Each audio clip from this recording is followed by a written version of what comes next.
Hi, this is Akshitha. Video kulla போறதுக்கு முன்னாடி நிறைய பேர் அந்த rotating tray lazy Susan வாங்கியிருந்ததாவும் நிறைய பேர் decluttering journeyல என்ட்ரி ஆயிருந்தீங்கன்னு சொல்லி எனக்கு ஷேர் பண்ணிருந்தீங்க. இன்ஸ்டாலயே எனக்கு நிறைய டைரக்ட் மெசேजेस வந்துச்சு.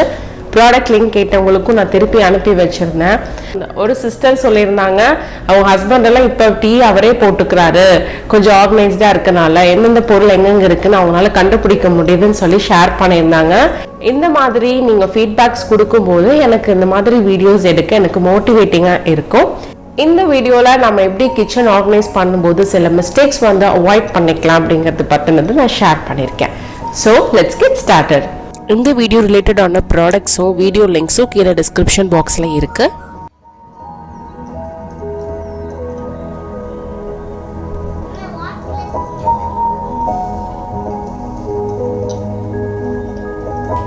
நம்பர் 1 மிஸ்டேக், கிச்சன் சின்னதாக இருக்கு, நான் திங்ஸ் எல்லாம் எங்கே வைக்கிறது அப்படின்னு நிறைய பேருக்கு டவுட்ஸ் இருக்கும்.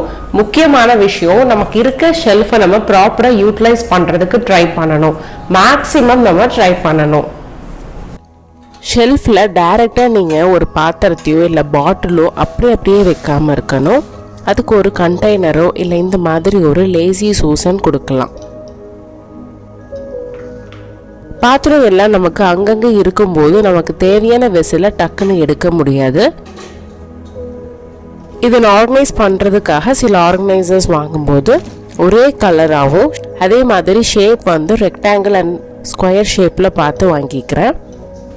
எனக்கு ரொம்ப ஃபேவரட் ஆனது ஒயிட் இன் கலர். இது வந்து ரொம்ப பிரைட்டாக காட்டும், உள்ளே ஏதாவது சிந்தி இருக்குது ஏதாவது இருக்குனாலும் நமக்கு ஈஸியாக தெரியும். இப்போ இந்த மாதிரி ஆர்கனைஸ் பண்ணதுக்கப்புறம் எதையுமே எனக்கு டக்குன்னு பிக் பண்ணிவிட்டு வேலை செய்கிறதுக்கு ஹெல்ப்ஃபுல்லாக இருக்கும். க்ளீன் பண்ணும்போது திங்ஸ் அப்படியே பேஸ்கெட்டோடு எடுத்து மூவ் பண்ணிக்கலாம். அடுத்தது நம்ம தேவையில்லாத கிளட்டரை குறைச்சிடணும். ரீசெண்டாக தான் நம்ம ரெனோவேஷன் ஒர்க் நடந்துச்சு. ஷார்ட்ஸில் நான் போட்டிருந்தேன், நம்ம யூஸ் பண்ணுற பொருளை மட்டும் வச்சுருக்கனால எனக்கு எவ்வளோ டைமும் ஸ்ட்ரெஸ்ஸும் நமக்கு மிச்சமாகுது அப்படின்னு. இதில் மெயின் எனக்கு பிடிச்ச விஷயம் வந்து இந்த சிம்னியை வந்து நாங்கள் ரிமூவ் பண்ணிட்டோம். மோஸ்ட்லி நமக்கு எக்ஸாஸ்ட் ஃபேனே ஹெல்ப்ஃபுல்லாக தான் இருக்கும். முன்னெல்லாம் டெய்லி க்ளீன் பண்ணும்போது பார்த்திங்கன்னா எங்களுக்கு இந்த சிம்னியை வந்து தொடச்செடுக்கவே ஒரு 10 நிமிஷத்துக்கிட்ட ஆகிடும். இப்போ ஈஸியாக எக்ஸாஸ்ட் ஃபேனும் க்ளீன் பண்ணிக்கலாம். குக்கிங் முடிச்சுட்டு நம்ம கிச்சன் க்ளீனிங் ரொட்டீனோட டைமும் கம்மியாகுது. இதோட ஆடட் பெனிஃபிட் நம்ம கிச்சன் நல்ல வெளிச்சமாக இருக்குது. ஸோ நீங்கள் ஒரு புது வீடு கட்டுறீங்க, மாடுலர் கிச்சன் ரெடி பண்ணுறீங்க அப்படின்னா கூடவே இருந்து கன்ஸ்ட்ரக்ஷன் அப்போ பார்த்துக்கணும்.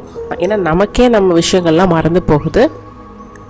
ஸோ செஞ்சு கொடுக்குறவங்க அதே மாதிரி செஞ்சு கொடுப்பாங்கன்னு எக்ஸ்பெக்ட் பண்ணுறதை விட கூடவே இருந்து நம்ம ஒர்க் வாங்கிக்கணும்.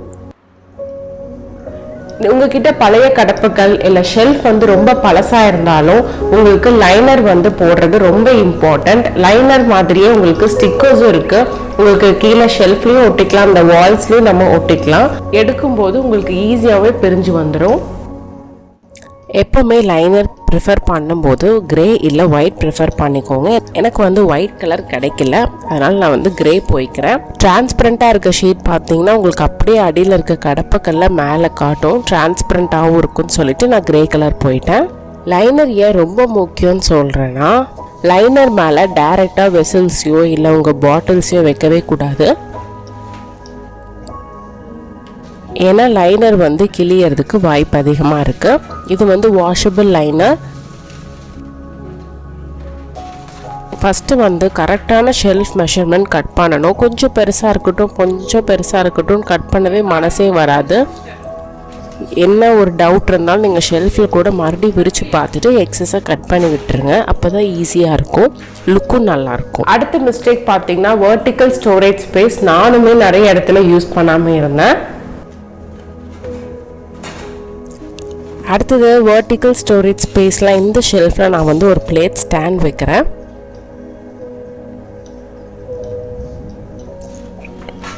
இதில் சின்ன சைஸ் பிளேட்டை தனியாகவும் மீடியம் சைஸ் பிளேட்டை தனியாகவும் நம்ம அரேஞ்ச் பண்ணி வச்சுருக்கேன். பெரிய பிளேட் எல்லாம் பார்த்திங்கன்னா இந்த மாதிரி மூடி சாப்பிங் போர்டெல்லாம் வச்சுருக்க இடத்துல வச்சுருக்கேன். அதுக்கு பக்கத்துலேயே முடிஞ்ச அளவுக்கு எல்லா திங்ஸுமே நான் ஹேங் பண்ணி வச்சுருக்கேன். ஸோ டைரெக்டாக வைக்காமல் இந்த மாதிரி ஒரு ஸ்டாண்டில் வைக்கும்போது எனக்கு மேலே கீழே 2 ஸ்டோரேஜ் ஸ்பேஸ் கிடைக்கிது.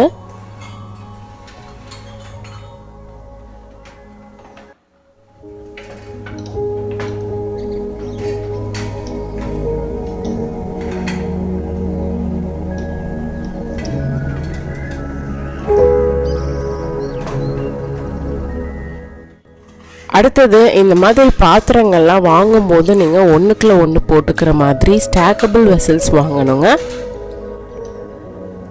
என்கிட்ட அந்த மாதிரி இல்லை, அதனால் நான் இந்த மாதிரி கொஞ்சம் கமுத்து வச்சுருக்கேன். இதெல்லாம் ரொம்ப குவாலிட்டியான வெசல்ஸுங்கிறனால இப்போதைக்கு இருக்கட்டும் அப்படின்னு நான் விட்டுருக்கேன்.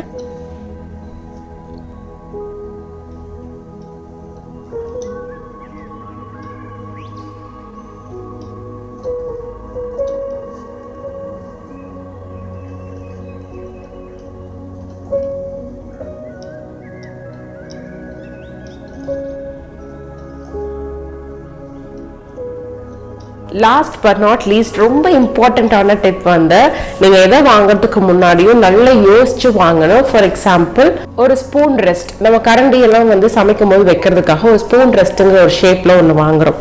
அதுக்கு பதிலாக நம்ம சாதாரண ஒரு தட்டில் வச்சாலே போதும். நம்ம அந்த தட்டை வாஷ் பண்ணி தட்டை ஒரு பாத்திரத்துக்கு மூடி வைக்கிறதுக்கும் யூஸ்ஃபுல்லாக இருக்கும், ஸ்பூன் ரெஸ்ட்டாகவும் நமக்கு யூஸ்ஃபுல்லாக இருக்கும். அதே மாதிரி தான் பிஸா கட்டர். நம்ம வருஷமே 1 வாட்டி 2 வாட்டி தான் பிஸா செய்வோம். அப்படிங்கும்போது அது பிஸா கட்டருங்கிறது தேவையில்லை, நம்ம நார்மல் லைஃப்லேயே வந்து ஈஸியாக கட் பண்ணி எடுத்து வச்சிடலாம். ஸ்டில் மோர் இந்த சீரீஸ்ல நெக்ஸ்ட் நம்ம dining table makeover video பார்க்க போறோம். இந்த வீடியோ உங்களுக்கு யூஸ்ஃபுல்லா இருந்துச்சுன்னா ஒரு லைக் கொடுங்க. அது ஒரு லைக்கா இருந்தாலும் எனக்கு மோட்டிவேட்டிங்கா இருக்கும். Dining table makeover video உங்களுக்கு பார்க்கணும்னா நம்ம சேனலை சப்ஸ்கிரைப் பண்ணி வச்சுக்கோங்க. அப்போ அந்த வீடியோ அப்லோட் பண்ணோன்னு உங்களுக்கு நோட்டிஃபிகேஷன் வந்துடும். See you everyone. Bye bye.